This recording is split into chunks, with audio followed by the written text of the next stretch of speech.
¿Qué tal? Es un gusto el poder estar con ustedes el día de hoy en esta plática. Mi nombre es Carmen González, soy maestra en psicología clínica y el día de hoy les voy a hablar sobre el maltrato y el abuso sexual en la infancia.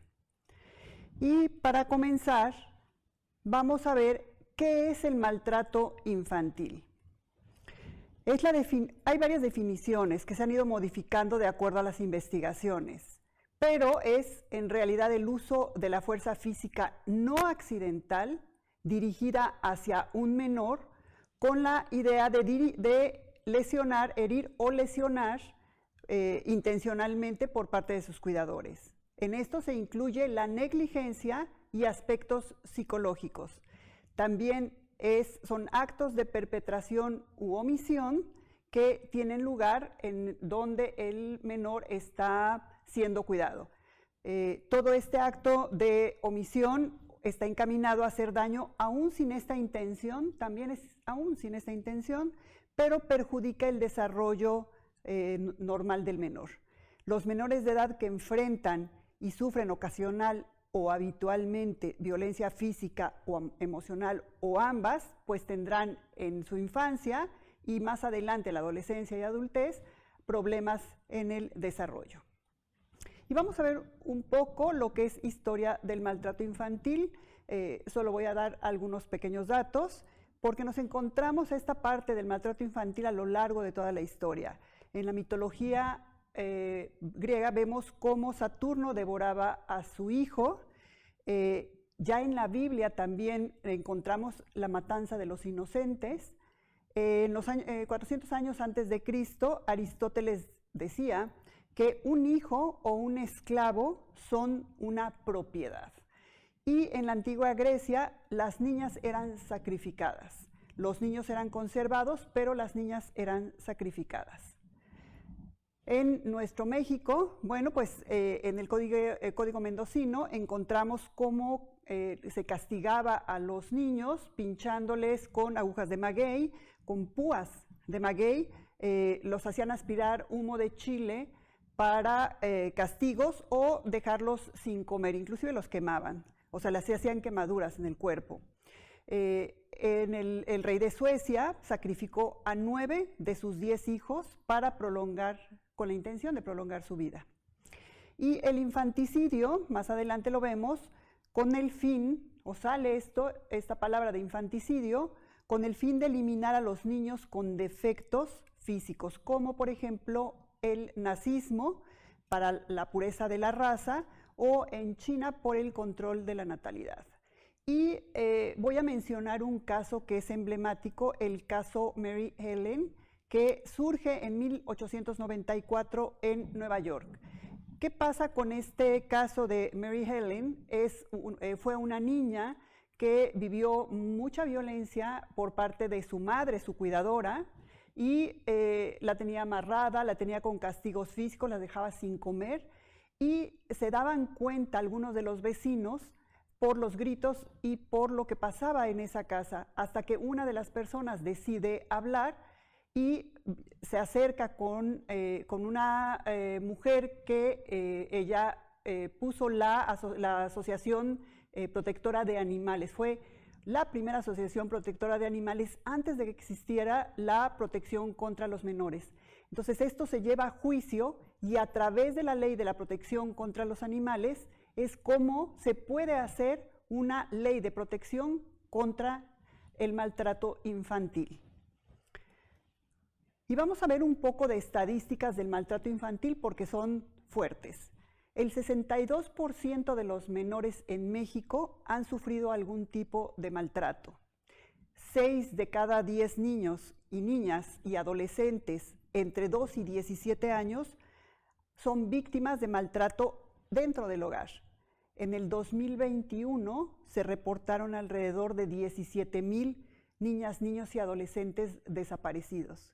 Y el 67.8% de los menores tienen síntomas de trauma a la edad de 16 años. Voy a poner aquí esta tabla que están ustedes viendo como ejemplos de violencia según la etapa del desarrollo y la probabilidad de ocurrencia de lo mismo.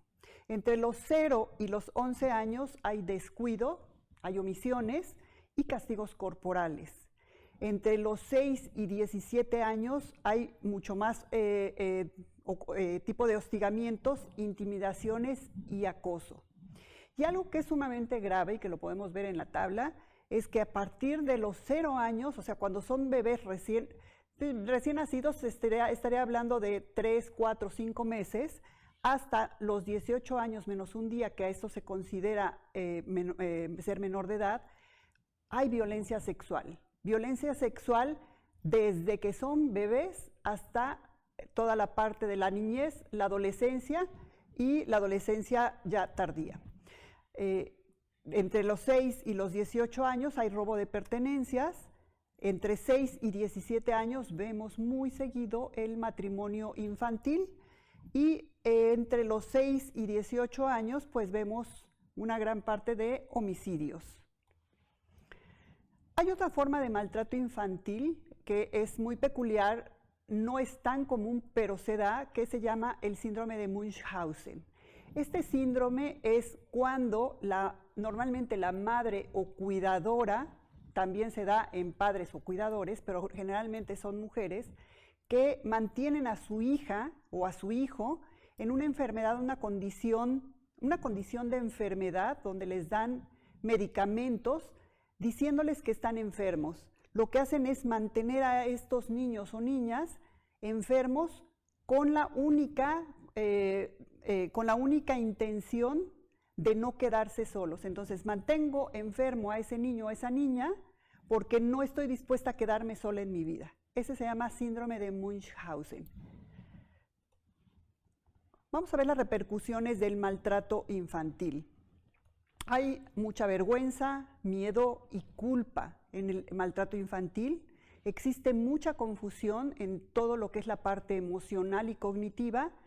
Empiezan a haber o existir aislamiento social y también en las actividades rutinarias. Empiezan a desdibujar esas actividades rutinarias. Hay agresión y retraimiento. Esto quiere decir que los niños empiezan a ser más agresivos por el entorno en el que están viviendo o por la agresión que están sufriendo. Hay conductas desafiantes o cambio de conducta habitual. Se vuelven más hiperactivos. Esto tiene que ver, esta parte de la hiperactividad y este cambio de la agresión, de ser más agresivos, tiene que ver mucho con la neurobiología del trauma, que a los niños, a ser muy maltratados, a ver omisión o a ver muchos tipos de violencias, también cambia la neurobiología del infante. También se presentan síntomas de depresión y ansiedad, baja autoestima y bajo autoconcepto. También hemos visto que hay intentos por huir del hogar, también muy común, autolesiones e intentos de suicidio, ideación suicida e intentos de suicidio, y también se relacionan con el abuso de sustancias tóxicas, con la delincuencia y la criminalidad. Y ahora vamos a ver qué es el abuso sexual infantil. Esta es una definición, sin embargo hay muchas aristas que tienen que ver con el abuso sexual infantil. El abuso sexual infantil son todos los actos de naturaleza sexual impuestas por un adulto hacia un menor que por su condición de tal carece del desarrollo madurativo, emocional y cognitivo para dar consentimiento a la conducta o acción en la cual es involucrado. La habilidad para enredar a un niño en estas actividades se basa en la posición dominante de poder del adulto en contraposición de la vulnerabilidad y la dependencia del menor. Aquí, en el abuso sexual infantil, siempre va a haber falta de consentimiento. Cualquier actividad con un niño o niña o un menor en la cual no hay consentimiento, porque este no puede ser otorgado por un menor para el abuso sexual. Todo tipo de contacto sexual, independientemente de que si el niño o la niña ha sido engañado o se siente o si entiende más bien, sobre la naturaleza de la actividad sexual y el uso de la fuerza y la amenaza. Esto incluye el contacto sexual que se consigue por la fuerza, por amenaza o por el uso propio de la fuerza, independientemente de la edad de los participantes. Aquí es importante señalar que normalmente en el Código Penal se establece que son 5 años de diferencia entre una persona y otra, en este caso un niño y un mayor, que puede ser un niño de 5 años y uno de 10 años, para que esos 5 años se considere abuso sexual. Si son 2 años de diferencia o 3, pues tendremos que tener mucho cuidado para entender si esto se trata del desarrollo psicosexual propio de los niños o si realmente este otro niño tendrá mucho mayor conocimiento porque algo está pasando con ese menor que intenta hacer alguna acción contra el otro menor, el de menor edad. Pero ya cuando saltamos y vemos que hay un niño de 6 años y uno de 12, pues ahí estamos hablando de abuso sexual. Y así, de 10 años a 16 años, evidentemente, además de 5 años de edad, va a haber asimetrías que vamos a ver más adelante. Y vamos a ver algo sumamente grave, que son las estadísticas del abuso sexual en México. México ocupa el primer lugar en abuso sexual infantil a nivel global. México produce el 60% del material pornográfico que se produce y distribuye también a nivel global.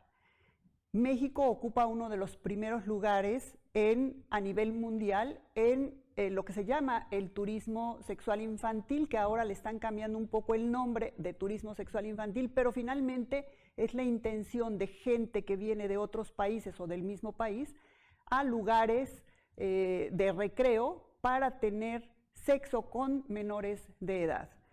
1 de cada 4 niñas y 1 de cada 6 niños han experimentado experiencias sexuales no deseadas antes de los 8 años de edad. Y en México, solo 1 de cada 10 casos de abuso sexual infantil se denuncian. Y los denunciados, solamente 1 de cada 100 llegan a sentencia, que esto es gravísimo. Otra de las estadísticas que no está aquí en esta diapositiva, pero que también les puedo yo mencionar, es que el 80% del abuso sexual infantil se da de forma intrafamiliar. ¿Esto qué quiere decir? Que es por parte de papá, de abuelo, de tío, primo, hermano, de algún familiar cercano. No quiere decir que no haya madres que también abusan de sus hijos, sí lo hay, porque hay madres que abusan también de sus hijos, o de sobrinos, o también de los menores, pero en su gran mayoría son hombres. Pero el 80% se da de forma intrafamiliar. Y el abuso sexual infantil tiene 2 visiones de definición que no siempre coinciden, la jurídica y la psicológica. En México, la legislación se determina por cada entidad. No existe un consenso jurídico sobre la tipificación de este delito de manera general. Existen agravantes también como el contacto sexual o el contacto con órganos sexuales, la asimetría de poder y dependiendo de la entidad federativa en nuestro país es cómo se va a legislar. Actualmente existen 2 estados, creo que es Aguascalientes, no estoy segura, pero uno de ellos me parece que es Aguascalientes y otro que ahorita se me va de la mano, pero no todos tienen como justificante o no todos tienen legislación sobre el abuso sexual infantil. Les voy a presentar un video que me parece muy interesante, justo que habla sobre esta parte del abuso sexual y las estadísticas. Y vamos a pasar con las actividades sexuales. Hay actividades sexuales en el abuso sexual infantil con contacto sexual, con o sin vestimenta. Esto quiere decir en contacto sexual, con o sin vestimenta. Puede ser el sexo oral, genital o anal, el tacto de partes íntimas por encima o por debajo de la ropa, masturbación frente a la víctima o pedir masturbar a alguien, eyaculación sobre la víctima, frotamiento contra el cuerpo del menor, esto se llama frouterismo, penetración con objetos, ya sea de manera oral, vaginal o anal, y contacto genital del adulto sin penetración. Y vamos a ver también las actividades sexuales sin contacto sexual. Son comentarios sexualizados realizados al menor, dirigidos hacia el menor. Obligar al menor a presenciar actividades sexuales, ¿no? Esto es muy recurrente, sobre todo cuando en casa no hay muchas habitaciones o hay una sola habitación donde los padres y los menores duermen y no se tiene el conocimiento que justo los menores pueden estar viendo o sin darse cuenta los padres pueden estar en contacto con la visibilidad de la presencia de actividad sexual con los padres, que no lo saben, sin embargo, sí esto es un abuso sexual. Exponer genitales o pedir que el menor los exponga, exhibición de material pornográfico, es mostrarle a un menor material pornográfico, ya sea impreso o en videos, brindar información sobre temas sexuales. Aquí es importante, la educación sexual tiene que ser de acuerdo a la edad de cada menor, pero esto lo tienen que hacer los padres con la conciencia y el conocimiento que el niño, desde que empieza solito a poder bañarse, poder educarlo a que nadie toque sus partes íntimas. Y poco a poco, conforme va creciendo, darle información, pero brindar temas de contenido sexual o información sexual a un menor que no tiene el conocimiento o no tiene la capacidad para poder procesarlo, esto es abuso sexual. Conversaciones con el menor sobre su sexualidad o la sexualidad del adulto, hacer chistes o comentarios vulgares sobre el cuerpo del menor con lenguaje obsceno, voyeurismo, que quiere decir mirar al menor, escondidos, mirando al menor para ver su cuerpo, ya sea en un baño o en la regadera. También eso es abuso sexual. ¿Cuáles son los patrones comunes en las víctimas de abuso sexual infantil? Existe la culpa, la disociación, la vergüenza y el miedo. Son los tres primeros que les voy a decir, 4 primeros, pero sobre todo la culpa, el miedo y la vergüenza siempre están presentes en un menor o en una persona que sufrió abuso sexual infantil. Y cuando hablo de culpa, muchas veces es cuando vienen conmigo consultantes y me dicen, es que yo siento que tuve la culpa porque pude haber hecho algo, pude haber gritado, pude haber corrido, le pude haber pegado. Cuando se trabaja en la terapia, pues se le hace ver a la persona que finalmente no es su culpa, que el único culpable es el agresor o la agresora, y que aquí entra una parte que es el miedo, que tiene una función de supervivencia. El miedo, como tal, tiene 3 vertientes, que es pelear, y cuando les menciono esto digo, bueno, ¿qué pasa si tú hubieras peleado, ¿no? Te encuentras a un tigre en la selva, vas en la selva y te encuentras un tigre que es mucho más fuerte, ¿qué vas a hacer? ¿Vas a pelear? Evidentemente no. ¿Por qué? Porque va a ganar. ¿Qué vas a hacer? ¿Huir? Que esta es la segunda función del miedo, pues seguramente va a empezar a corretearte y algo más grave te va a pasar. Y la tercera función del miedo, que esa es la que normalmente le pasa a las personas que sufren abuso sexual, pero es la que se pone el cuerpo y todo el sistema en modo supervivencia, es congelarse, es quedarse paralizado, sin poder moverse. Y entonces cuando se hace un poco esta explicación, se entiende por qué ese miedo los hizo paralizarse y se empieza a trabajar con esta parte de la culpa y el miedo, y justo entra por ahí la vergüenza, quitar la parte de la vergüenza. La disociación también llega a presentarse en estas personas que han sufrido abuso sexual infantil, porque es la alteración pasajera de la percepción de lo que ha sucedido. La despersonalización, cuando ya el abuso sexual es reiterado, cuando ya ha pasado mucho tiempo y sigue existiendo el abuso sexual, empieza una despersonalización. La persona siente que se separa de su cuerpo para no sentir lo que le está pasando. Entonces es como me salgo, mi mente se sale de mi cuerpo para que mi cuerpo sea utilizado, pero yo no estar sufriendo. También se trabaja esta parte de la despersonalización, y algo también sumamente importante es la revictimización.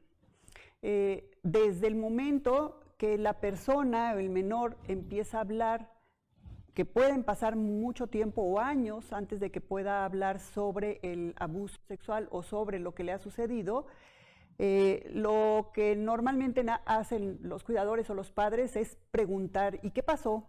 ¿Y qué fue lo que te hizo? ¿Y cómo te lo hizo? ¿Y quién fue? Y esta parte es muy revictimizante. ¿Qué es lo que está pasando con este menor? Está sufriendo justo reviviendo una y otra vez lo que le acaba de pasar. Entonces, esto hay que evitarlo. Después, en el módulo de prevención, pues se verá qué cosas se pueden hacer para no revictimizar a la víctima. O sea, no hacer que una y otra vez vuelva a sentir ese sufrimiento. Cuando un menor hombre, sufre de abuso sexual, normalmente tiene respuestas externalizantes. ¿Qué quiere decir? Que lo que hace es pelear, lo hace de manera agresiva por el enojo que tiene. Y las mujeres tienen generalmente respuestas internalizantes. Es más interno, más depresión, más ansiedad, y es ese patrón de conducta de la víctima, pero que se aleja. Es diferente, en general, entre hombres y mujeres las respuestas ante el abuso sexual. Y vamos a hablar un poquito del abuso sexual como un evento traumático, que lo es, y la definición del evento traumático es un acontecimiento que hiere el sentido de seguridad y bienestar de quien lo vive, cubriéndolo de falsas y destructivas creencias sobre sí mismo y sobre el mundo. Es un estrés sin escape.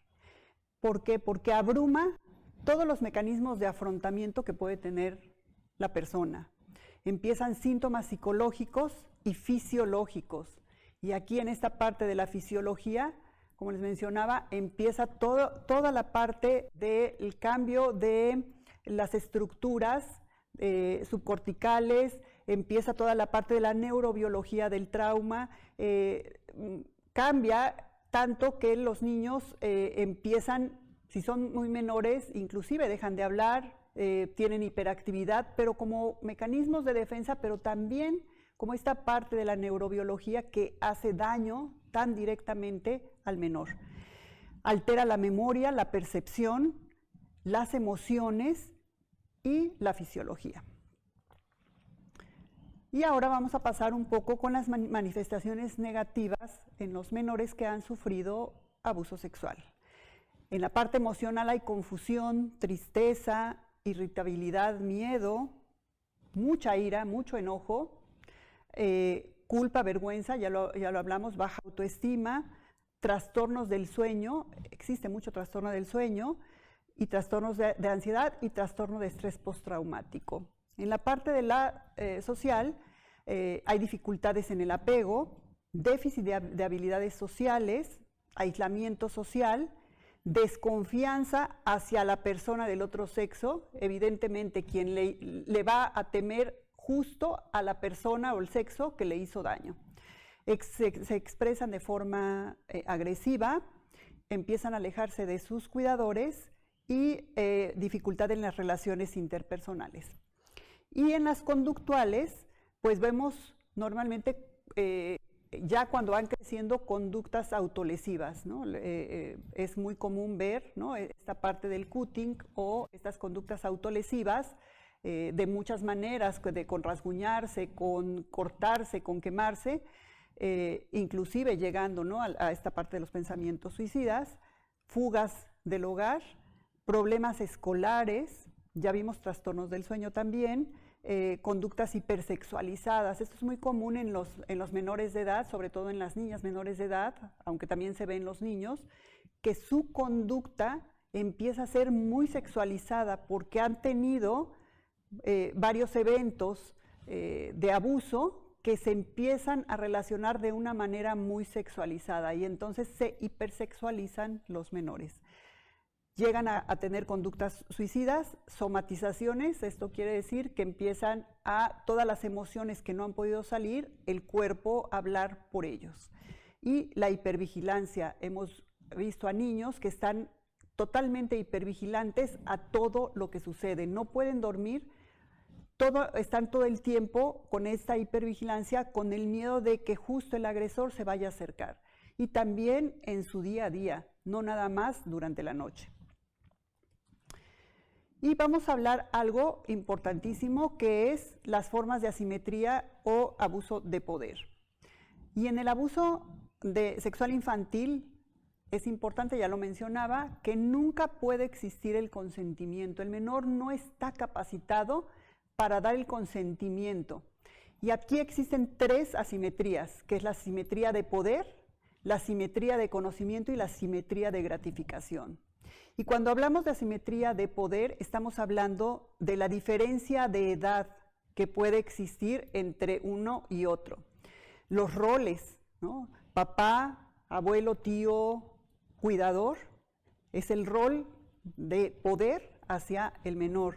La fuerza física, mayor capacidad de manipulación psicológica. Asimetría de conocimiento, evidentemente, como su nombre lo dice, el mayor conocimiento sobre la sexualidad que tiene la víctima, sobre la víctima, y las implicaciones del involucramiento en esa actividad sexual. Y la asimetría de gratificación. La víctima no es vista como persona, es vista como un objeto de gratificación del abusador. Entonces, normalmente en todos los abusos sexuales, sobre todo los abusos sexuales infantiles, van a existir las tres asimetrías. Vamos a ver rápidamente las fases del abuso sexual infantil y que se desarrolla a lo largo de un tiempo a través de la vinculación progresiva cuya finalidad última es el acceso al cuerpo del niño. Una vez que el abusador sexual llega en contacto con el cuerpo del niño, este contacto puede progresar a lo largo del tiempo en su nivel de intrusividad e incluso llegar a la penetración completa propia de una relación sexual. Entonces, esto se va dando poco a poco. Se va acercando la persona como que fuera acechando a su víctima. De hecho, parecían o son depredadores sexuales que ven a la persona más vulnerable y se van acercando poco a poco a esa víctima y con engaños los van llevando a una zona de confianza hasta que poco a poco logran su objetivo. Y vamos a ver el abuso sexual en la era digital. Más de 100,000 sitios relacionados con pornografía infantil se encuentran en la actualidad en la famosa Deep Web, que es una red 500 veces mayor a la web que nosotros conocemos o que nosotros podemos manejar.